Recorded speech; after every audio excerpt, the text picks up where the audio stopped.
কোরআন হাদিস থেকে যা কিছু আলোচনা হলো আমাদের বুঝার এবং জীবনে আমল করার পালন করার তৌফিক দান করুন।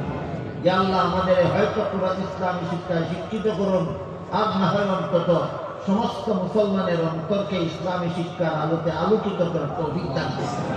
ইয়া আল্লাহ আমার কাছে যারা যত রকমের দোয়া দরখাস্ত করেছেন প্রত্যেকের নেক দোয়াকে কবুল মঞ্জুর করুন।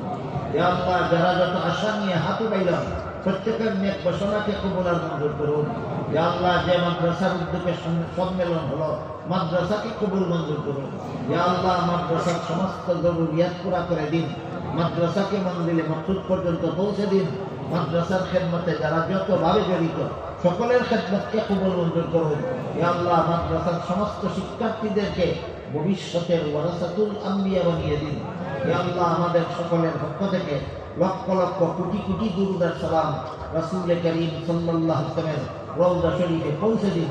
রব্বানা তাকাব্বাল মিন্না ইন্নাকা আনতাস সামিউল আলিম ওয়া তুব আলাইনা ইন্নাকা আনতাত তাওয়াবুর রহিম ওয়া সুবহানা রাব্বিকা রাব্বিল ইজ্জাতি আম্মা ইয়াসিফুন ওয়া সালামুন আলাল মুরসালিন ওয়ালহামদুলিল্লাহি রাব্বিল আলামিন। আমিন বিরহমাতিকা ইয়া আরহামার রাহিমিন।